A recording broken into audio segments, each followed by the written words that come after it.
이번엔 안타까운 사고 소식을 전해드리겠습니다. 남이 교통사고 당한 현장을 지나치지 않고 기꺼이 차를 세웠던 한 20대 청년이 목숨을 잃었습니다.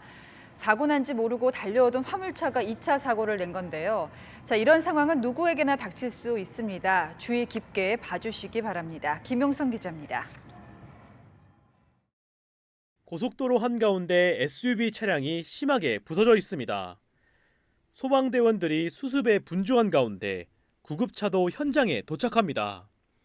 전남 장성군 호남 고속도로 상행선에서 사고가 난 건 새벽 1시 25분쯤. 50대 운전자가 몰던 SUV 차량이 14톤 화물차와 부딪혀 넘어지는 1차 사고가 난 뒤 사고를 목격한 경차가 운전자를 구하기 위해 갓길에 차를 세웠습니다. 경차에 타고 있던 20대 남성이 운전자를 구조하던 중 뒤에서 오던 21톤 화물차가 SUV 차량을 덮치는 2차 사고를 냈습니다. 이 사고로 50대 SUV 운전자와 사고 수습을 돕던 20대 남성이 심정지 상태로 병원에 옮겨졌지만 끝내 숨졌습니다. 사고가 난 SUV 차량은 형체를 알아볼 수 없을 정도로 심하게 훼손됐습니다. 동승자하고 운전자만 피신 거고 2차 사고가 거의 5분 안에 금방 났었거든요. 1차와 2차 사고를 낸 화물차 운전자들은 음주 상태였거나 무면허 운전은 아닌 것으로 조사됐습니다. 경찰은 21톤 화물차 운전자를 입건하고 자세한 사고 경위를 조사하고 있습니다. 채널A 뉴스 김용성입니다.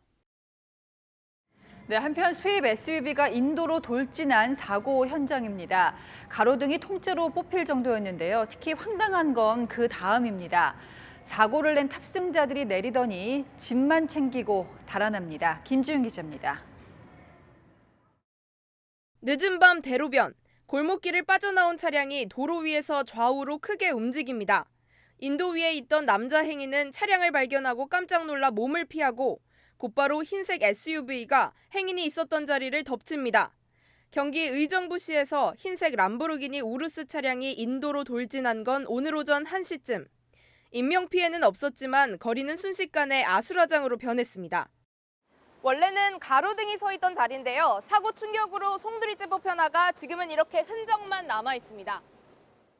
사고 직후 차량에서 20대로 추정되는 남성 3명이 내렸지만 경찰이 현장에 도착했을 땐 이미 사라져버린 뒤였습니다. 사고 차량 주위를 잠시 서성대더니 트렁크에 실린 서류와 소지품만 챙겨 차를 두고 떠난 겁니다. 하나씩 문을 열고 나오는 거 한 3명 정도가 되는 것 같았어요. 뭐 괜찮아 보험에 맡기면 되지 뭐. 그러면서 사이렌 소리가 뭔가 울리니까 갑자기 골목으로 막 뛰어가는 거예요.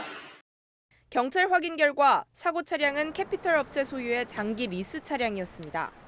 경찰은 주말 이후 캐피털 업체에 문의해 명의자 등을 확인할 예정이라며 운전자의 신원이 드러나면 도로교통법상 사고 후 미조치 혐의를 적용하고 음주운전 여부 등을 확인할 계획이라고 밝혔습니다. 채널A 뉴스 김지윤입니다.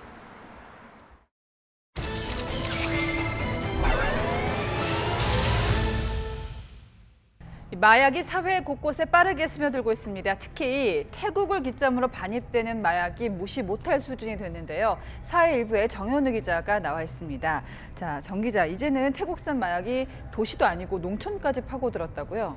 네, 지난 6월 강원도 양구군에서 있었던 일을 설명드리겠습니다. 비닐하우스에서 남성 2명이 뛰쳐나오는데요. 한 명은 바로 붙잡혔고 다른 한 명도 곧 경찰이 검거했는데요. 야바라는 신종 마약을 유통하던 태국인 노동자들이었습니다. 현장에선 현금 다발과 시가 1억 원 상당의 야바 1,300여 정도 발견됐습니다. 맞아, 일단 야바지 이거. 야바.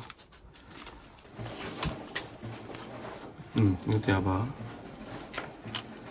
경찰은 65명을 검거하고 공급책과 판매책 14명은 추방했습니다. 네, 지금 외국인 노동자들이었다면 추방될 수도 있는 거잖아요. 그렇게 위험한 걸 무릅쓰고 마약을 유통하는 사람들의 정체는 뭔가요? 대부분 단기 체류 자격으로 한국에 들어왔다가 불법 체류자가 된 태국인들이었는데요. 네. 이들은 동료 노동자들에게 야바를 팔아 버는 돈이 농가에서 일하고 받는 수입보다 훨씬 많아서 마약에 손을 댔다고 진술했습니다. 예.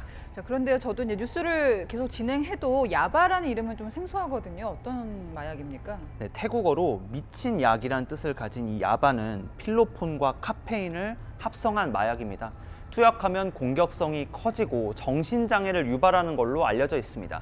검거된 일당은 태국에서 들여온 야바를 현지 시세의 25배 정도를 받고 국내에 팔아왔습니다. 예. 이들이 판매한 야바, 강원도뿐 아니라 경기도와 충북, 전남 등 전국적으로 유통됐습니다. 자, 이것도 특이하게 보입니다. 우리나라로 밀반입되는 마약을 좀 따져보니까 동남아시아, 그중에서 태국에서 많은 양이 들어온다고요.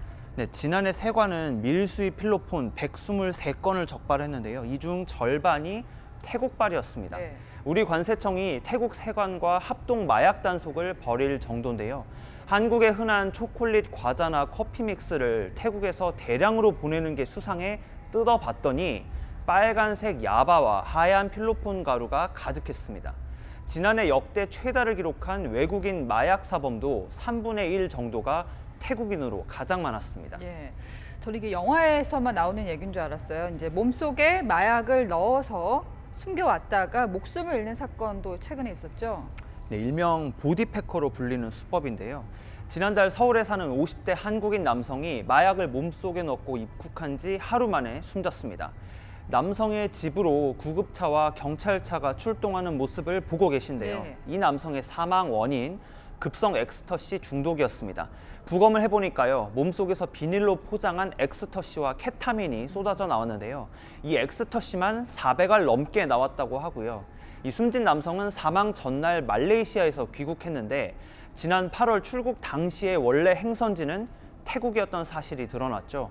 국내 유통책을 만나 마약을 넘기기 전에 몸 안에서 엑스터시 포장이 터져 숨진 걸로 추정됩니다. 예. 결국 검찰도 항만과 공항을 끼고 있는 인천, 부산 등 지방검찰청 4곳에 특별수사팀을 설치하기로 했는데요. 네. 사실상 마약과의 전쟁이 시작됐다고 봐야 할 것 같습니다. 정말 이러다가 밀반입하는 수준이 아니라 국내에서 마약을 공장처럼 제조하는 그런 뉴스를 전해드리게 되지 않을까 참 무섭기도 합니다. 마약청을 만들자는 논의도 나오던데 뿌리 뽑혔으면 좋겠습니다. 지금까지 사건을 보도였습니다. 네, 이번엔 채널A가 단독 보도했던 사기 사건 추가 보도를 이어가겠습니다. 해외 구매 대행 아르바이트라고 해놓고는 물건값만 챙겨 잠적하는 수법이었는데요. 저희가 보도를 한 이후에도 이 사기꾼들의 행각은 멈추지 않았습니다. 간판만 바꿔 달고 똑같은 일당 아닌가 의심가는 정황이 한둘이 아닙니다. 돈 벌게 해줄 테니 먼저 돈부터 내라. 어떤 누구의 제안이든 믿으셔선 안 되겠습니다. 이솔 기자입니다. 구매대행 빙자 사기 사이트로 지목된 온라인 쇼핑몰입니다. 그런데 채널A 보도 이후 유사 방식으로 운영하는 쇼핑몰 사이트 2곳이 새로 생겼다는 제보가 들어왔습니다. 구매대행 아르바이트를 하면 웃돈을 준다는 말에 속아 입금했다가 피해를 본 사람도 이미 여럿입니다. 돈을 떼었다는 피해자 블로그에는 나도 피해자라는 댓글이 계속 붙고 있습니다. 피해자라고 하시는 분들이 댓글을 달고 있는데요. 불과 어제도 달아주시는 분들이 계셨어요. 매일 한두 명 정도는. 해당 사이트에 접속해봤습니다. 기존의 사기 의심 사이트와의 공통점이 한두 가지가 아닙니다. 양쪽 모두 출금 신청 메뉴가 있고 자주 하는 질문의 문장도 일치합니다. 같은 일당이 쇼핑몰 이름과 접속 주소만 바꿔 계속 사기를 치는 걸로 의심되는 정황입니다. 새로 만든 쇼핑몰 상호나 대표자명, 사업자 등록번호 등도 남의 걸 훔쳐왔습니다. 도용 피해를 당한 업체 측은 사기 피해자들의 항의 전화까지 받고 있습니다. 영업을 좀 제재를 한다던가 약간 그런 액션이 있어야 될 것 같은데 그 이후에도 뭔가 계속 연락이 오시더라고요. 제 피해자분들이.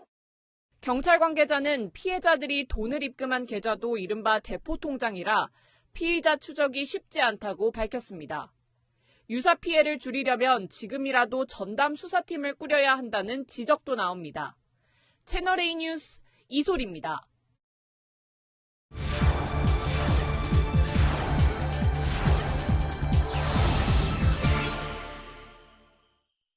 네, 미국이 물가 잡겠다고 금리를 대폭 올리는 이른바 빅스텝을 밟으면서 전 세계도 어쩔 수 없이 쫓아가고 있습니다.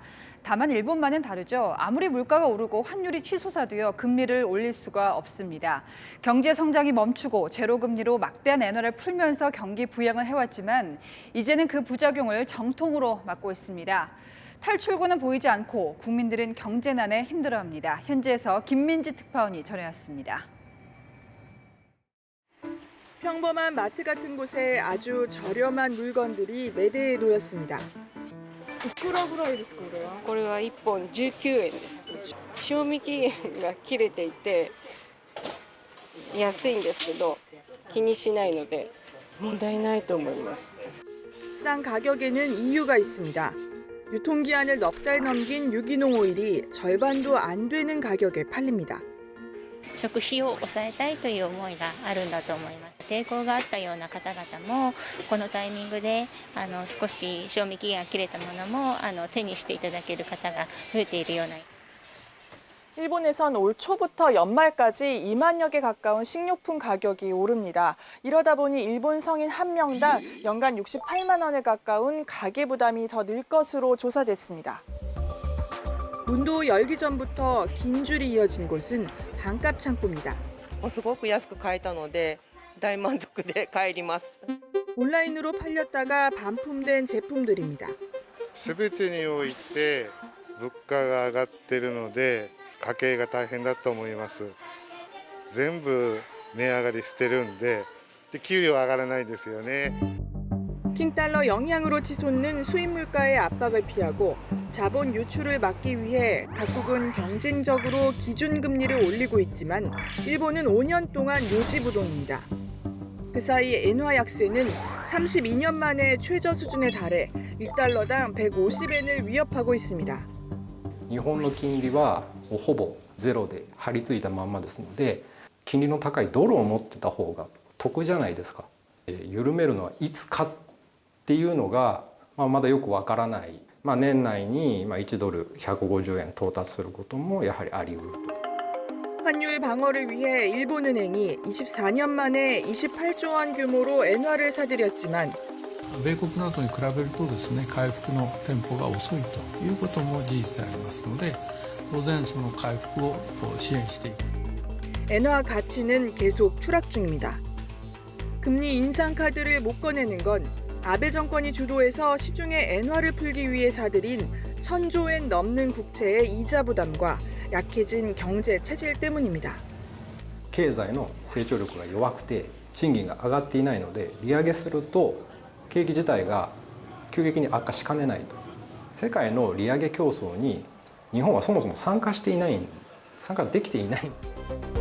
한때 달러와 함께 기축통화 지위를 다퉜던 엔화. 일본 당국이 금융 완화 정책만 반복하는 사이 일본과 한국 GDP 격차는 IMF 통계 작성 이래 최저 수준인 770달러로 좁혀졌습니다. 도쿄에서 채널A 뉴스 김민지입니다. 네, 부산 엑스포 유치를 기원하는 방탄소년단 콘서트 드디어 오늘 열렸습니다. 지금 부산은요, 도시 전체가 보라색입니다. 권솔 기자가 현장 분위기를 전해드리겠습니다. 부산 엑스포 유치를 기원하는 BTS 콘서트를 맞아서요. 지금 부산은 그야말로 보랏빛 물결이 일렁이고 있습니다. 저도 이렇게 분위기를 한번 맞춰봤는데요. 제 양옆으로 만국기 펄럭이는 것도 보이시죠? 이 만국기보다 더 많은 나라에서 팬들도 몰려들었습니다. 독일에서 날아온 팬들은 그간 갈고 닦은 춤 실력을 뽐냈습니다. And I came yesterday to Busan for the BTS concert. I'm so excited that I nearly want to cry now. Became a BTS fan like 7 years ago. So it was when they came out with I Need You. Yeah, it's my birthday tomorrow. It's the perfect present. 입장권을 구하지 못한 팬들은 공연장 바깥을 동그랗게 에워쌌습니다. 특설 무대가 설치된 해운대 모래사장에도 팬들이 빼곡하게 들어찼고 부산항 국제외곽터미널도 북적입니다. 부산 전역은 축제 분위기입니다. 작은 몸짓 하나에 환호성이 터져나오고 함께 노래를 즐깁니다. 이 많은 사람에게 방탄소년단은 어떤 의미일까? 사춘기 자녀와의 연결고리, 내 삶의 에너지다. 제 사춘기 딸들이랑 같이 좋아하게 되니까 더 즐겁고 사이도 좋아지고 대화할 주제가 많아지니까. 삶의 방향성을 찾아주는 나침반. I think because of the message that they're sending to many people around the like such a huge expressing yourself through whatever kind of way you want to like. 그리고 위로라는 대답이 돌아왔습니다. 나에게 방탄소년단은 기쁨이다. 2030 세계 박람회 유치를 기원하는 BTS 콘서트로 부산은 축제 열기로 달아올랐습니다. 채널A 뉴스 권솔입니다. 네, 시청자 여러분은 갈대와 억새의 차이를 분명하게 알고 계신지요? 가을을 만끽하는 축제도 곳곳에서 열렸는데요. 특히 사람들의 마음을 설레게 만든 건 이렇게 BTS 못지않은 은빛 물결입니다. 서상희 기자가 보여드립니다. 구름 한 점 없는 가을 하늘 아래 바람에 따라 은빛 물결이 출렁입니다. 가족과 친구, 반려견과 함께 햇볕에 반짝이는 억새길을 거닙니다.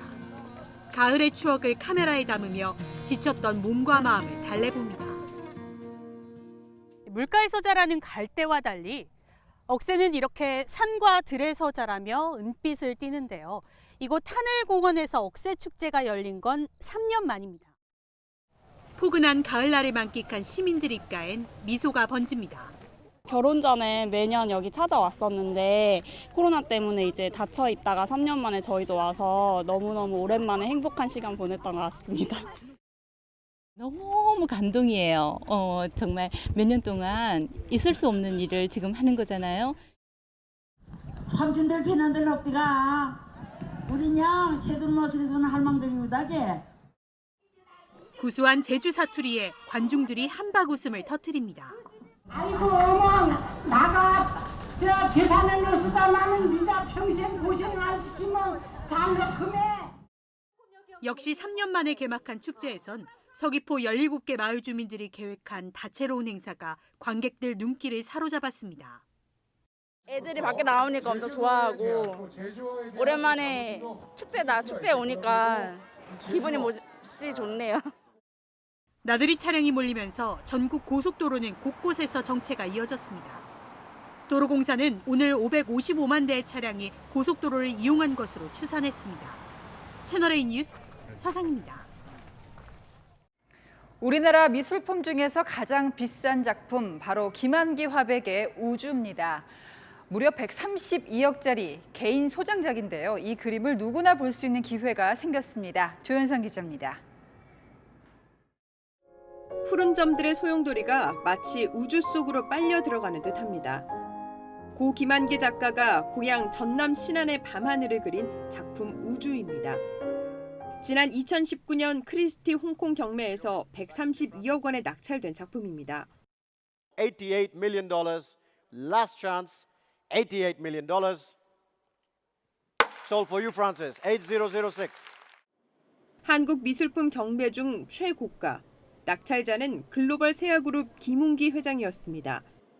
우주는 김환기의 작품 중 크기가 가장 크고 두 폭이 합쳐져 한 작품을 이루는 게 특징입니다. 두 개라는 특성에 붙은 별칭이 정식 제목이 됐습니다.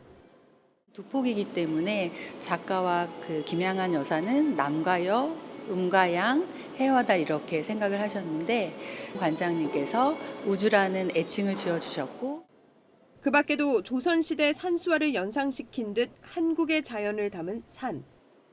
오방색의 점들이 산뜻한 봄 기운을 자아내는 봄의 소리 등 작품 17점이 전시됐습니다.